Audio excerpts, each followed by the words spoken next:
I'm Tony Ruiz of Gold Derby, here with Lasse Noer and Kim Magnusson, who are the team behind Night of Fortune, which has been a part of the Oscar shortlist for Best Live Action Short Film. And the interesting thing about this is Kim, you've been through this before, but Lasse, this is your first time, and so I'm curious, just from your perspective, what does this whole thing feel like? Oh, it's my first time. It's kind of crazy. It's as we got the message, I was no, this can't be right. This can't be right. So it's just been incredible, and I've been doing a lot of interviews and different kind of things, which is not something I do so regularly. So yeah, it's incredible, and I just try to enjoy it. And I Kim, mean, you've I been, can, yeah, Kim, you've been I through this before. yeah, I can tell you a little side story on that because I was actually online with Lasse and my fellow producer Christian, who, Christian and Lasse, came and had this project from the beginning. And so Christian it was so nice, great because they saw it actually before me. We were sitting there updating whatever, browser you were looking at. And then they saw it on Variety or Deadline or something first. And then they said, is it official? Can we talk about it? And I said, yes, of course it's official. Deadline wrote about it, so it's already there. So that was really sweet. And yes, I have tried it before, but I have to say, no matter what, is as equally this is as equally fantastic as is equally satisfying that it comes to when you come to this part. Well, Kim, coming on to what was it about this film, about this that made you want to be a part of it?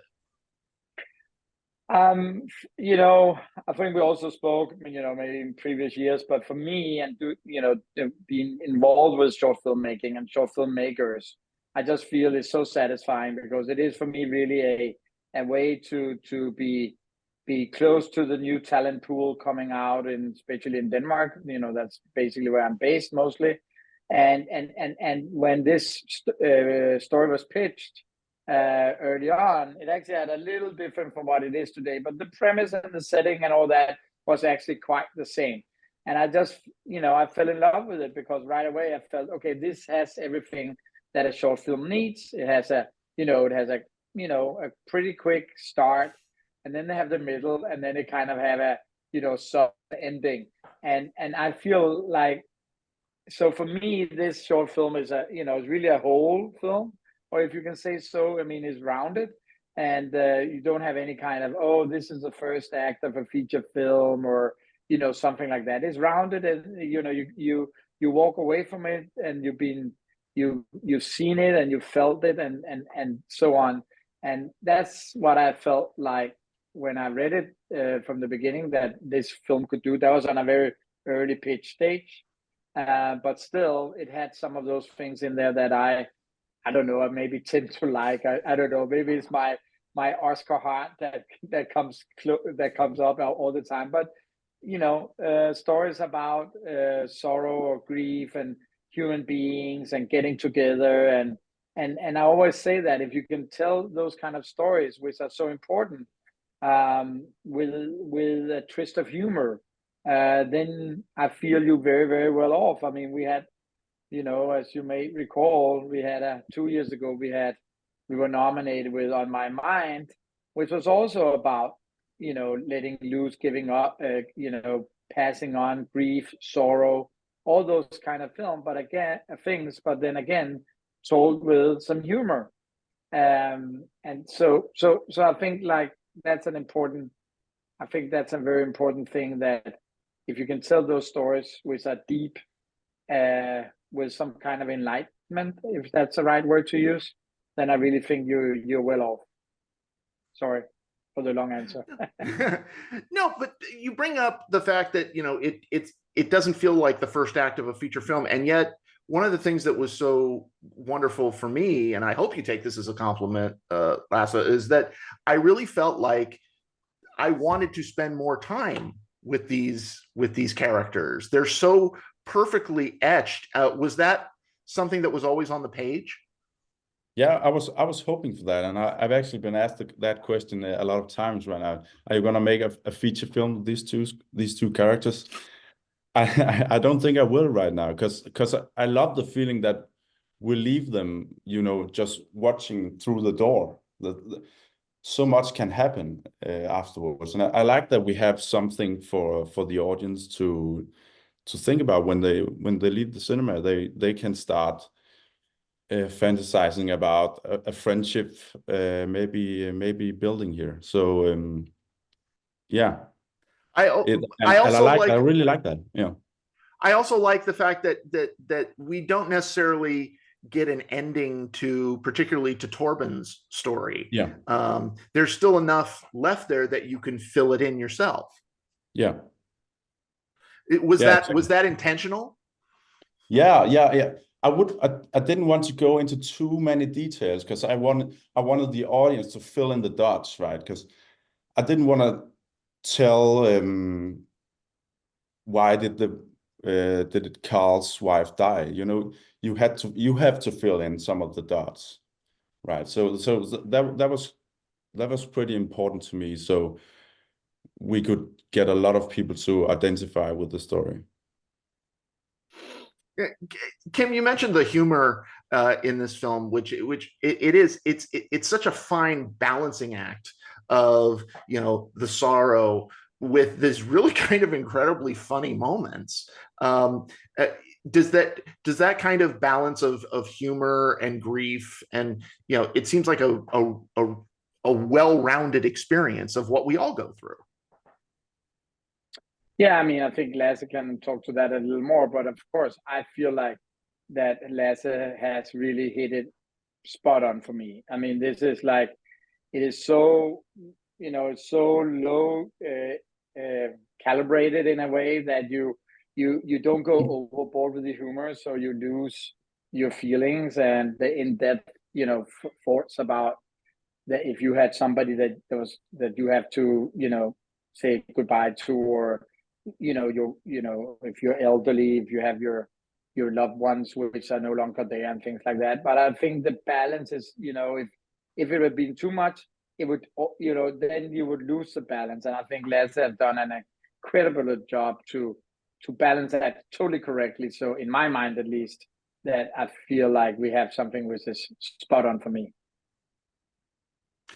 I think that grief and laughing are not so far away from each other, right? So I think it's this defense mechanism we have in ourselves, that we, for maybe 2 or 3 seconds, forget about the pain or the loss we go through, and it's sort of a way to cope with the grief and the pain. So it's kind of natural to be in this story, even though I know it's kind of absurd at some points. But you know, we all act weird when we're in grief. So, and we act differently, and that was very important for me to show, also that grief have so many different faces. And it can seem like elder people can seem like children at some point, right? So yeah, that was very important to me. What was the casting process for this? Because those two actors are so perfect. And it must be difficult to create a fully realized character in such a short amount of time. What was Yeah, that process? it was actually kind of hard for me to find the main character, Karl. I was using a lot of time on that, and I was casting different people. And I actually want the first character I wanted him to be Danish. He's actually Swedish. I don't know if you hear that in the US. This Swedish and Danish can sound very similar, but I wanted a Danish character in the beginning, but I just couldn't find the right one. And I'd been working with Leif Andre on a commercial before, and it was actually the other producer, Christian, that asked me if we should send him the script, because we couldn't find the right one. So we sent him the script, and he called me afterwards, and he said, that he had cried all the times. He had read the script, and he had just been through some of these things he had read in the story, and he just really loved it, and he really wanted to do it. So, and that was so important for me that we found actors that really wanted to do it, and they could identify with the script, because you have to really love the script, and you have to really give yourself 100%, right?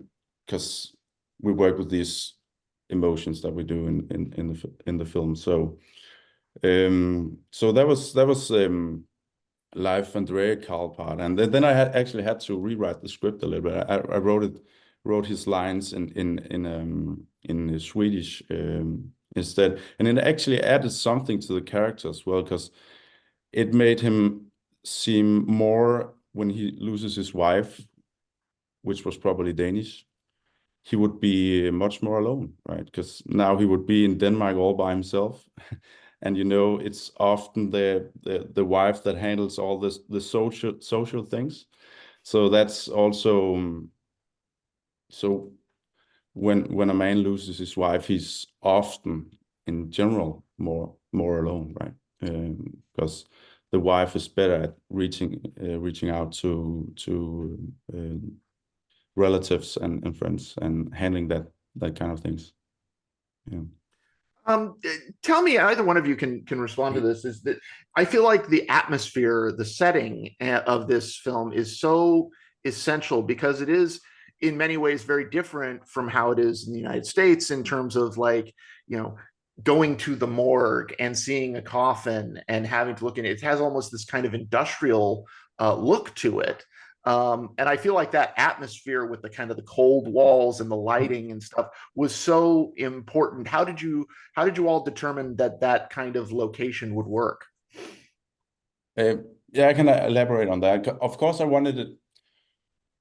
It's very similar to a Danish place, but it could be, in reality, maybe a little more modern. But for me, it was important that it was subjective. This is the way Karl feels it, and I wanted it to have these green, blue walls, and it had to feel very claustrophobic, a place that you really don't want to be in. And it's also the memory I have from being at the morgues. It's this clinical, sterile place, right? So it's partially, I wanted it to portray it like Karl would feel it, but also partially my memories from it. So I wanted the people in the movie had to portray all the warmth, the love, and anything else should feel cold. All the way down to the repetition of the same phrases. Yeah, which exactly. I just found so it's dark and it's funny at the same time. Yeah, if you repeat some things many times, it gets funny, right? Even though it's so harsh. Yeah, saying that. Yeah. Kim, you've talked about how the short film medium kind of appeals to you. How did you first kind of get into this kind of medium in the first place? I mean, it was really way back when I started my career. We in Denmark, there was a short film financing part of everything there is cultural supported, or most films at least are cultural supported.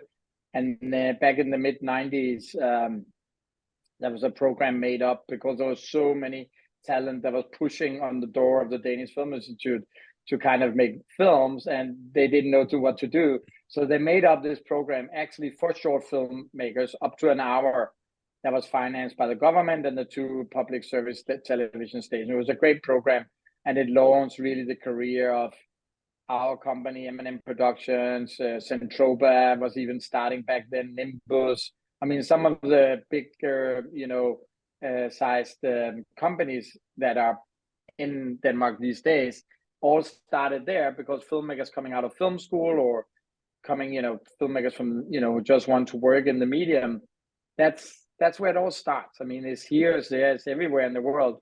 You have to make a short film to try to tell people and show people that you can direct or act or produce or DOP or whatever your thing on the short, your what is it that you do in the short film. So is everybody, you can say, kind of a live CV or resume that they work on these films, and that's also how these are getting made. Then when we do most of them, it's all like with a lot of younger or newer or kind of free people who wants to work for free and help out, because of course there's no commercial commerciality or whatever you call it in the films. Yes, now when we got shortlisted, it helps if we are greatness enough to get past that and get nominated. Then there are these programs around the world that shows the short films around the world in the theaters, and also later on iTunes as a package and all that, which of course helps for the financing. But you don't do short films to try to make money in the film industry, for sure. So for me, it's always been I've done hundreds of features also, and TV dramas and TV series. But for me, the short film is really where I get to learn and work with the filmmakers and to see if it's somebody I want to work with. It is really like trying out like a dating thing in a way, where you feel like, is this something that can last? Because if you go on to make a feature film, then you're going on to make a baby together in a way. Right. So that, and then we did that in the beginning and launched the careers of some people. And we ended up, being nominated 3 years in a row back in the 90s, and ended up winning with a young filmmaker called Thomas Jensen, who you probably know of, who have proven all of his successes since then, both as a writer, but also certainly as a director. And then the medium just stuck with me, because it is really like, sometimes I put up these dogmas to how to shoot it. I remember once there came somebody and we wanted to make a short film, and it took place, within a 2-hour period in real life in the script. And then I said, okay, the dogma for that is to shoot that in 1 day, 2 cameras, 1 day. So we shot 15 minutes of a short film in 8 hours on a train going back and forth, including some other locations. And, so if you kind of say, okay, what is it? What can we find of money? What can we find of talent and crew that wants to do this? And then you go out and make it. And in the matter of Night of Fortune, it was through a short film call that one of the regional funds have in Denmark, that they wanted to focus on having, younger and newer filmmakers from that region of Denmark to come out and prove their worth. And this was one of them. And now we're here. And I think Lasse has proved his worth already tenfold or hundredfold, because I really think that's a great film we all have been doing.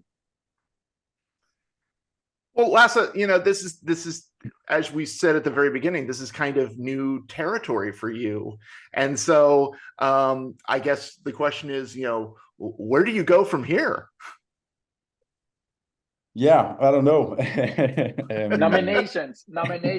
We want to go. We want to. Yeah, nomination.